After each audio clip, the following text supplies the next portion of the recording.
Realize how much of a taboo topic it was, right? This in and of itself is an attempt to legitimize the illicit. Having one wife and doing all that is difficult enough, right? To have two wives or more, obviously it's going to be much more difficult. Bismillah wa salatu wa salam ala Rasulullah. Assalamu alaikum viewers. Good morning, good afternoon, and good evening from wherever you are in this world watching. Today I'm really happy. You know why? Because I have my son on board with me today. And we're going to be discussing, guess what? The subject of polygamy. As you know, I've written a book and it's available on Amazon, Kobo and Lulu. And in that book, I also discussed the effect that polygamy had on children. So there's nobody better to talk about it than my own son, who's experienced his dad in a polygamous relationship or relationships. So Jamal, how are you? Assalamu alaikum. Alaikum salam, my friend. How's it going? How was your trip to Sri Lanka? Yeah, it was great, alhamdulillah. Yeah, excellent. The view, we went to Noor earlier, Highlands. Really enjoyed it. Sri Lanka is always a holiday destination for us, right? We never really grew up there, so it's always kind of been. But I saw you on the train from Kandy to Colombo. How was that? Huh? That best way to travel. Seriously, Yeah, you can't do, the drive is just, you've been on a drive, right? The drive, you feel nauseous afterwards. Yeah, I mean. Train is by far the best way to travel between. It's difficult navigating a car drive, Yes. from Kandy to Colombo, right? Yeah. And speaking about navigation, right? Okay. Because we use this word a lot in my book, right? Yes. Let me just ask you, from your perspective. I think the viewer should know that you planned that, right? That segue was. That's okay, but it came off well, right? Debatable. All right, now there's two things to debate. One is how my segue came, and the other one is my maturity. Yes. Your maturity. Just tell me from your perspective, right? When did you know about polygamy? In your early years, in your youth or your childhood? I was introduced to the topic by none other than my dad. So for me it was something that was kind of integrated into my worldview earlier on, right? Your friends, some of the people that you knew, some of the teachers you had, right? It was something that was talked about, it was something that was practiced, it was something that I'd seen before. So I really can't pinpoint when I first heard about polygamy. It wasn't something that, this is something, it was part of life. It wasn't ever something that I didn't realize how much of a taboo topic it was, right? Probably because I didn't really understand women at the time. And now you do. Yeah, I'm getting there. I'm still not, I'd rather build a bridge, the joke that you keep... the joke you keep telling. If genies can't understand, then how are you going to understand? Yeah, exactly. Right? No, so for me, it was something I was introduced to early on in my life. And it was something that you talked about, you brought up. We kind of had a no-filter atmosphere, right, at home, where you had a topic you wanted to discuss, you discussed it, you educated us about certain topics from obviously that Islamic paradigm. So I've always had I wouldn't say objective view, I've had a sort of a balanced view of polygamy, right? It was only later on when I started to realize that there are cases where people abuse the system, right? And the law, they abuse the practice. Then I realized that it's a bit of a nuanced discussion. Like there are a lot of things you really need to consider. All right, so obviously when we discuss polygamy, and as you had just mentioned, it's a taboo topic and it's not something that people like to discuss too much. And obviously it's something that less people like to be involved in. How did you see it? As an institution, as a practice? As I said, it's just a part of life. It's just something that people do. And I understood that there were certain circumstances where it was advised. There are certain instances where it's the better option, right? Rather than, for example, for women who don't have anyone to look after them, right? There are many cases of women who have no one, and that's an option for them, and they're open to the option. In many cultures, it's not as taboo as it is in Sri Lanka, for example, right? Sri Lanka, maybe India, Pakistan, maybe in the West as well. It's something. In the West, it's even in the Arab world, fathomable, right? Even in the Arab world, it is quite a taboo topic because one of my Kuwaiti friends was telling me that how his wife and his friend's wife have said, don't bring a second wife home. Do something else, but don't bring a second wife home. You know? That's underlying. That's an underlying problem, right? If that's the suggestion is to do something illicitly over what has been prescribed in Islam, our religion, right? But I wouldn't even say it's a religious matter. I mean, from a perspective of human society, right? Illicit is always worse than legitimate. Yeah, but then one would make the argument that this in and of itself is an attempt to legitimize the illicit. What would you say to that? Well, then you have to look at what people who have been subject to these illicit arrangements, right, and have been worse off for it, particularly women. Yeah. Right? They have a small child, the husbands have left them, the husbands left even the child. Right. And I asked the question, I said, okay, you can divorce your wife, but how do you divorce your child? Right. The consequences of illicit relationship is clear, not even a religious matter, it's a clear thing. So if you want society to develop that type of malady, then yeah, okay, you can accept it, but then it's not good for society in the long run. Absolutely. Anyway, I mean, there's so many repercussions to that. We see it in the West right now, right? Yeah, destroying families. But again, the idea here is that, and I'm just playing the devil's advocate. I agree with what you say, and we are very much aligned with our values and our beliefs. But the idea here is that this is what people say, right? This is on the other side of the equation. People are saying that you just slap on the title of marriage to it, but in reality what you're doing is you're cheating on your wife, for example, right? You're trying to sugarcoat it, you're trying to cover it and call it marriage or call it polygamy or whatever, and you're suggesting that alternative is better than cheating on your wife, right? But in reality that is cheating in disguise. What would you say to that? I think that the idea of marriage, marriage is a contract, right, and it's a contract between two people. Okay, and it is a contract that upholds rights and responsibilities, right, either through divine injunction, which Muslims believe in, and they obviously realize that they will be answerable to God on the day of judgment, and they have to make sure that they behave properly in this world. But also from a judicial and a legal perspective, when you get married, you have rights and responsibilities, as I said, and the court of law of that country can implement those, enforce those rights and responsibilities. So it's not the same as an illicit arrangement in that sense. Right. Okay. Yes, maybe from you're looking from the outside and you see, okay, there's a man with a woman in this instance, and a man with a woman in that instance, and in this instance he's having a girlfriend, for example, and this instance a wife, right? May look, the facade may look the same, right, but in reality the institution is different. This is not polygamy. Is not infidelity. This will be infidelity, that will be polygamy. So obviously it became more personal to you when I started to when you began the practice. When I began the practice, right? So I think you were probably around about 10 or 11 when I first married. Good old days. Can you remember as a youngster, 10 or 11, because obviously not as mature as you are now, right? What did you think about me getting married again? I wasn't as sort of reprehensive to the idea as obviously sisters are, but then again they're a bit on the emotional side, if I'm being honest. For me, it seemed like something you needed to do, right? And you were very upfront about it, right? You weren't sort of trying to hide who you were. You weren't trying to sort of sneak off and do something. You were very upfront about it. When you're a child, it's that sort of authenticity. Children have less filters than adults, right?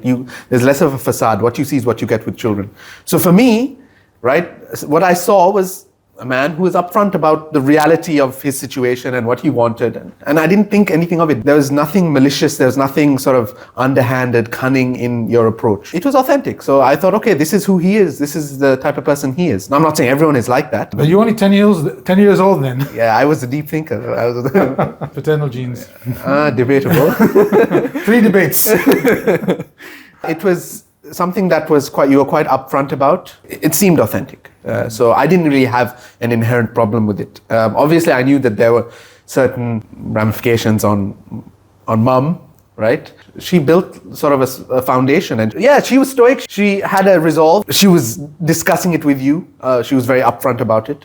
So in a big way, she facilitated it very well. So as a child, if I had done it in a way that was, as you say, cunning and sneaky, do you think that you had realized at that point of time in your life that this was not something that I might have had a different perspective on the matter entirely, right? Because when you go through those ages, that's when you sort of develop, those experiences carve in stone the kind of mindset you have growing up and how you go into life. thinking about a certain topic or a certain matter. I feel like if you had gone about it in a different way, and I've seen many people, not many, I've seen a number of people whose fathers, men who have gone about it in a completely different way, and their approach to the topic is much different to mine. Right? They're a little more emotional about it. They're less sort of objective. They look at it from a different paradigm, and you can really tell that it's because they had a terrible experience. There's some business there. Yeah. They've had a terrible experience with the practice of polygamy, right? And even it's the same thing with the women who are adamantly opposed to it. It's because they have seen someone or heard of someone or witnessed something happen, something that was tragic in the family, and they went about it the wrong way. So I think for men who want to pursue this lifestyle, they need to be upfront about it. Even if it's a bitter pill for them to swallow, they need to be upfront about it. Well, that's what I say in my book. I'm very adamant about the fact that a man should inform his first wife, have a conversation with her, discuss with her, even if it takes time, convince her, explain to her why she needs to do it. And a mature woman who usually, and somebody of course who fears Allah and who has an understanding of why Allah has allowed this, why God has allowed this for men, should eventually, inshallah, accept. You spoke about seeing men who have done it in a way that is not the way I did it, right? We have that experience, and you've seen that experience as well. And what happens then is that he risks ruining the foundation of a stable marriage that he'd built up for so many years up to that point of time, right? And you advise against risking that stability, right, in your book? Yeah, I read that part. I skimmed through it. Well, I mean, what I said was this. Right? I didn't say exactly this, but I said that the worst thing to do would be to go to that illicit arrangement. Okay, that would be the worst thing to do. But the second worst thing to do, and it's very close, is to compromise the stability of your first family, because you built up something that is very beautiful and very secure then up to that point, right? And eventually, what would probably happen, what could probably happen, is that if you do compromise that stability, you will probably lose everything. So obviously I advise very much against a man doing this secretly and without informing his first wife, although obviously we know from a jurisprudential point of view Islamically that it's not required for a man to seek permission from his first wife, but I strongly advise that he does consult her and explain to her that this is something that he needs to do. Yeah, I agree with you. And another thing I wanted to highlight is that the way you went about it, you never neglected us. That's something that we need to make very clear to your viewers, to people who read your book, is that you never neglected us. You educated us. You gave us. Send you on business class sometimes, right? I don't remember that.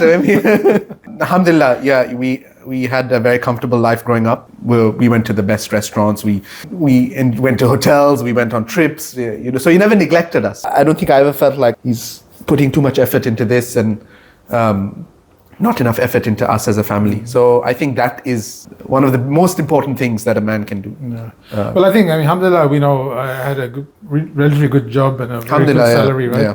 And that helped me to, be able to do that with that kind of fairness and justice, right? Because, again, I mentioned in my book, right? And it's available on Amazon, Kobo, and Lulu. Yes. Buy it.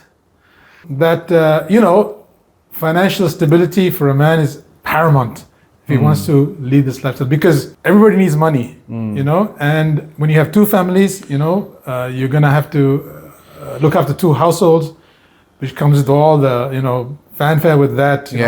But put a bit of a definition on financial. What do you mean by financial stability? What constitutes financial stability? Well, it's circumstantial, right? Not really. It's very objective, actually, because when you are having two wives, for example, right, you have to have two apartments, right?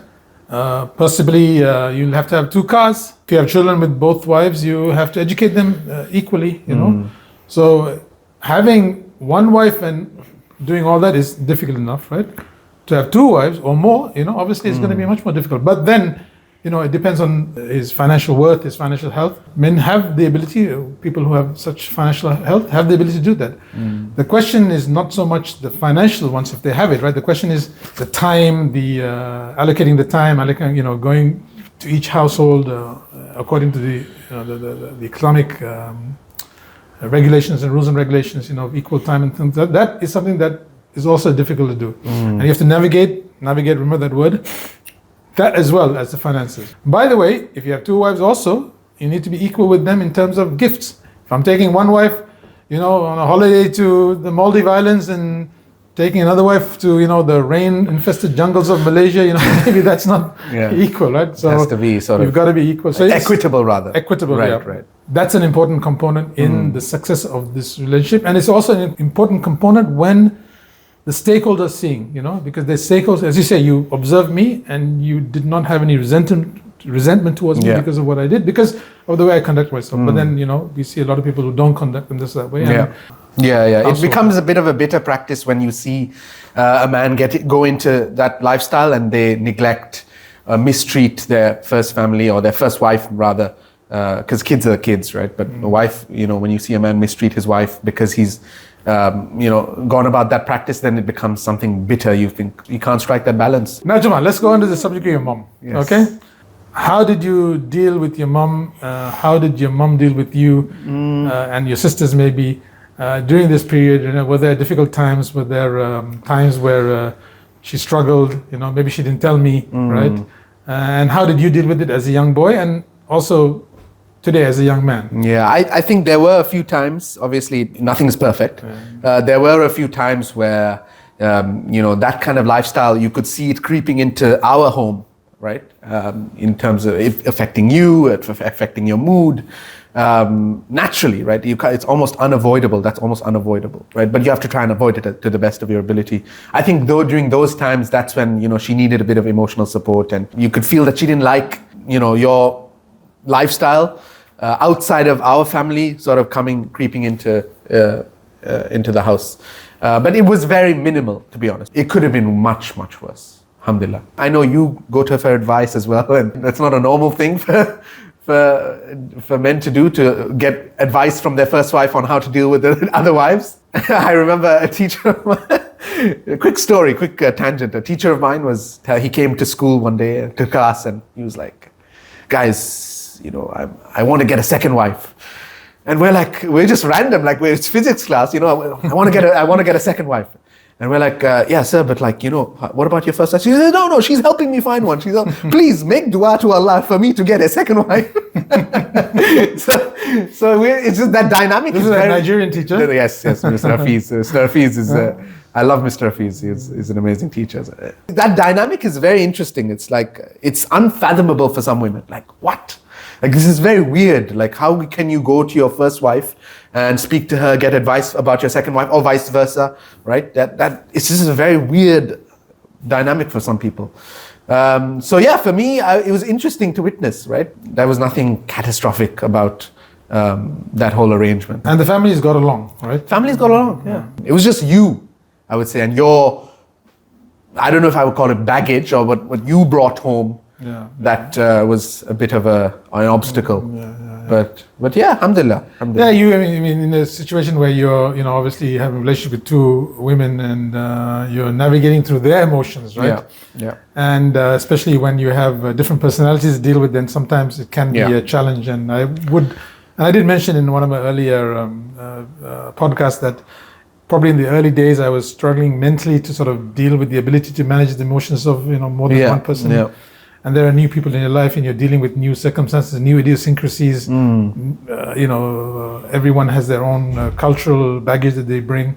The ability to deal with that kind of thing was not always that easy. Right? Yeah. But just briefly, we go back to your mom. I think your mom has to be given a lot of credit, right? For the fact that she, the fact that she dealt with this in such a stoic way, and may Allah reward her for Ameen.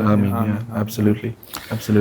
Yeah, so what were the things or the people or the stakeholders that you really considered back then? For you, it would have been a whole other journey, right? Embarking on this and balancing that with a full-time job and with a family of 4 kids and education and all that. And the people around you, you mentioned in one of your earlier episodes, right? You grew up in Hong Kong.